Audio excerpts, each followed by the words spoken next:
kemudian juga ada nanti presentasi ya. Itu nanti yang akan kita lakukan di dalam setiap materi dan setiap pertemuan di mata kuliah ini. Penilaian untuk mahasiswa di mata kuliah manajemen pemasaran ini ada beberapa poin penting yang perlu diperhatikan untuk mendapatkan nilai akhir nantinya. Yang pertama itu adalah kehadiran. Ya, kehadiran itu tentunya harus hadir lah gitu ya kan. Usahakan kehadiran itu minimal 75%. Kelulusan itu dari kehadiran harus 75% minimalnya. Kemudian nanti juga akan ada presentasi dan satu lagi poin penting di dalam mata kuliah manajemen pemasaran dari saya pribadi itu adalah etika. Ya, itu yang paling penting nanti dari penilaian. Oke. Di pertemuan pertama itu kita akan membahas tentang ruang lingkup pemasaran. Ya, jadi kita lihat apa sih pemasaran itu? Ya, pemasaran itu adalah suatu kegiatan yang dilakukan oleh suatu perusahaan atau pelaku bisnis dalam mengenalkan, mempromosikan, ya, atau juga membujuk dan menarik konsumen untuk membeli suatu produk. Ya, jadi pemasaran itu proses atau kegiatan. Nah, kemudian untuk manajemen pemasaran, ya, untuk manajemen pemasaran itu adalah ilmu ataupun seni untuk memilih pasar sasaran dan mendapatkan, memelihara serta menumbuhkan pelanggan dengan menciptakan, menghantarkan dan mengkomunikasikan nilai pelanggan yang unggul. Ya, jadi kalau kita bercerita tentang pemasaran dan juga manajemen pemasaran itu adalah sesuatu hal yang cukup luas. Ya, jadi dari masing-masing ini tadi ada lagi nanti pengembangan materinya. Ya, misalnya nilai pelanggan. Apa itu nilai pelanggan? Nanti ada konsepnya tersendiri. Itu dari pengertian manajemen pemasaran menurut Philip Kotler. Jadi sumber buku, ya, materi nanti kita akan banyak menggunakan pendapat ataupun buku dari Philip Kotler. Nah, selanjutnya apa saja sih yang dipasarkan? Menurut kalian apa saja yang dipasarkan? Barang dan jasa. Satu-satu. Yang pertama apa? Barang dan jasa. Barang dan jasa. Barang ya, perlu kita bedakan barang dan jasa itu sesuatu hal yang berbeda. Ya, kalau dia barang itu bagaimana? Dari ada isinya. Barang itu dia Berbentuk fisik. kelihatan, ada wujudnya. Ya, misalnya pakaian, ya, pakaian atau mungkin elektronik yang tidak bisa jauh mungkin dari kita ya. Kemudian banyak lagi contohnya yang lain. Kemudian apa lagi tadi? Jasa. Jasa. Nah, jasa itu kebalikan dari barang. Kalau barang tadi yang berwujud kelihatan, kalau dia jasa dia tidak kelihatan. Ya, tetapi bisa kita rasakan. Nah, itu dia. Misalnya di sini ada jasa perbankan, ya, seperti kita mungkin di UDN kita membayar SPP itu ke salah satu bank yang ada di daerah kita, ya. Kemudian pendidikan. Nah, proses belajar mengajar seperti ini itu juga merupakan jasa, ya. Kemudian perawatan kesehatan. Kalau kita pergi berobat ke dokter, ke rumah sakit atau ke bidan itu kita membayar jasa,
yang lebih apa lagi?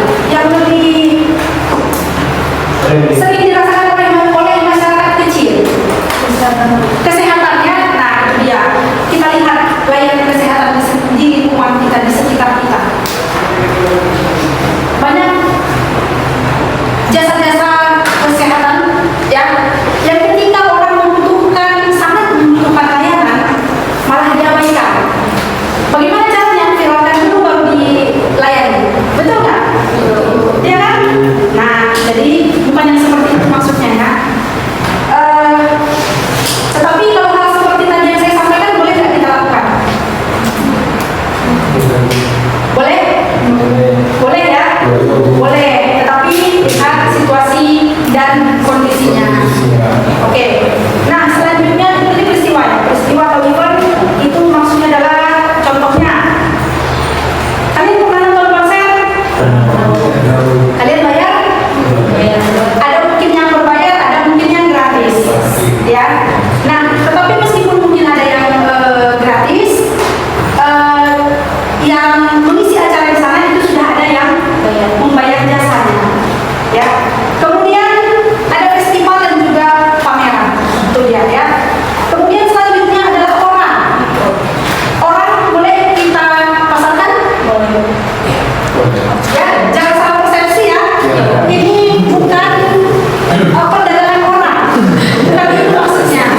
Ya, bukan perdagangan orang. Nah, orang di sini maksudnya adalah seseorang mempunyai kemampuan atau mungkin punya talenta, punya kelebihan. Ya, kita bayar orang itu, kita undang untuk memberikan misalnya ceramah, ya, atau mungkin apa namanya? Itu termasuk talenta ya. Oke, termasuk ke talenta. Kemudian ada mungkin tokoh publik ya, atau tokoh profesional. Itu dia maksudnya orang, bukan perdagangan orang ya. Oke. Nah, selanjutnya adalah tempat. Mana tempat ini maksudnya adalah lokasi-lokasi tertentu ya, misalnya ada kota, ada daerah, atau tempat-tempat wisata. Karena kalau kita lihat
Dari marketing ini kita dapat melakukan promosi melalui panggilan telepon ya untuk mensosialisasikan, memperkenalkan produk kepada calon pembeli atau konsumen. Kemudian selanjutnya adalah online marketing. Nah, jadi mungkin kalau untuk tren pemasaran saat ini ya yang paling banyak digunakan oleh pemasar itu adalah online marketing. Nah, di dalam online marketing itu apa saja yang bisa kita gunakan? Media apa saja? E-commerce. E-commerce. TikTok itu termasuk apa? Sosial media. Ya. Jadi banyak pemasar-pemasar saat ini yang lebih banyak menggunakan sosial media dalam memasarkan suatu produk. Nah, apa kelebihannya? Jangkauannya lebih luas. Mudah diakses ya. Jadi yang pertama kelebihannya adalah bagi si pemasar ya, si pemasar dia tidak perlu menggunakan tempat, ya kan? Nggak perlu sewa toko, nggak perlu sewa tempat untuk berjualan. Nah, keuntungan bagi si pembeli apa? Hemat waktu. Kita tidak perlu capek-capek pergi ke pasar gitu kan ya. Tidak perlu mengeluarkan tenaga dan juga biaya untuk mendapatkan suatu produk yang kita inginkan. Itu cukup lihat buka-buka sosial media, nanti kita bisa pilih-pilih ya kan sosial medianya apa, nanti bisa kita pilih di sana. Apa kelebihan dari online marketing? Kalau dilihat dari segi harga, Lebih murah. harganya lebih murah. Dan seperti yang kita lihat, kalau kalian lihat mungkin di berita ya, salah satu pasar terbesar di negara kita di Indonesia itu adalah Tanah Abang, ya. Itu sepi pembeli hanya gara-gara adanya toko orange dan juga toko kuningnya. Kuningnya, TikTok kuningnya. Betul nggak? Nah, dengan adanya yang dua itu saja, satu saja yang kita sebutkan toko orange ya, itu sudah sangat banyak sekali mengurangi pembeli di Tanah Abang. Karena kalau kita lihat dari segi harga, itu cukup kompetitif dengan yang ada di Tanah Abang. Jadi masyarakat atau konsumen itu lebih banyak melihat di sosial media itu ya. Kemudian selanjutnya adalah pemasaran tidak langsung. Nah, pemasaran tidak langsung ini ada beberapa lagi. Yang pertama adalah media iklan. Nah, seperti tadi yang di sosial media, meskipun kita tidak langsung menawarkan menjual secara langsung kepada konsumen, tetapi kita bisa membuat iklan aja dulu, ya, iklan dulu. Nanti masyarakat atau konsumen bisa melihat, oh ini apa ya, dilihat dulu. Kemudian ada namanya public relation ya, atau hubungan masyarakat. Nah, ini adalah khusus ada orangnya yang ditugaskan terjun langsung ke masyarakat, langsung berhubungan kepada masyarakat, misalnya memberikan brosur gitu ya, atau kita berikan tadi brosur ya, yang pertama tadi ada brosur kita buat melalui radio. Kalau radio sekarang masih banyak yang pengguna radio, sudah berkurang ya. Nah, kebanyakannya di mana? Nah, itu lagi kembali ke sosial media. Nah, mungkin itu saja untuk pertemuan kita di materi pertama ini ya. Dan ada yang ingin bertanya, silakan. Ada yang ingin ditanyakan? Oke, silakan. Saya ingin bertanya, Bu, apa yang paling diminati masyarakat dari tren pemasaran sekarang yang baru viral? Oke, nah kalau kita lihat apa produk ya, produk yang paling banyak diminati masyarakat sekarang ini. Kalau kita lihat pola perilaku ya, pola perilaku pembelian dari masyarakat atau konsumen kita sekarang ini. Yang pertama kita lihat adalah dari apa yang viral, ya kan? Apa sesuatu yang viral pasti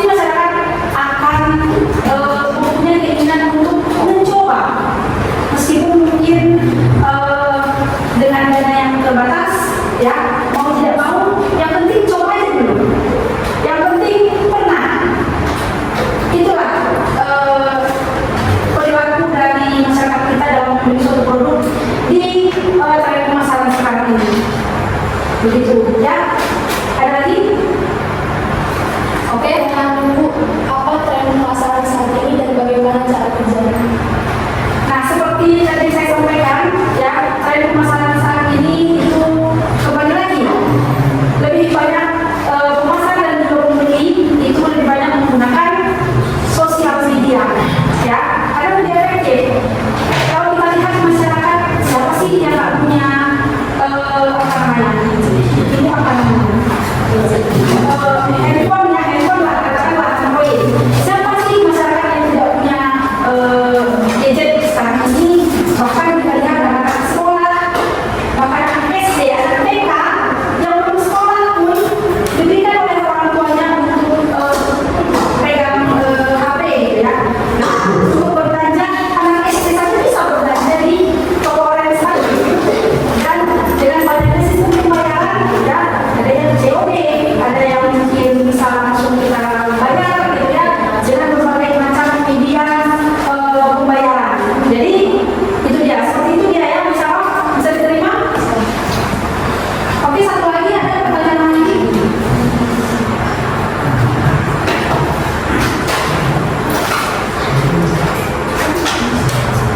Oke, apa pertanyaannya?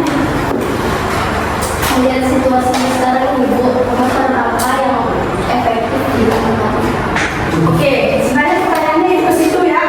Pertanyaannya sebenarnya bisa dijadikan jadi satu.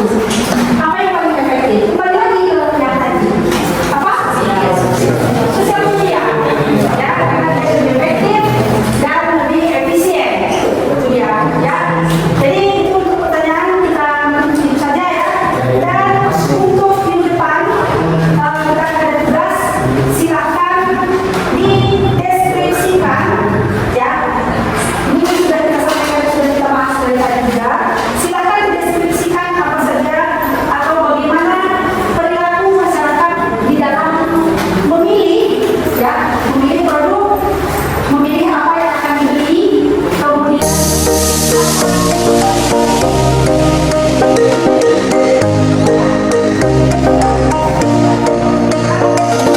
kita bahas di pertemuan berikutnya.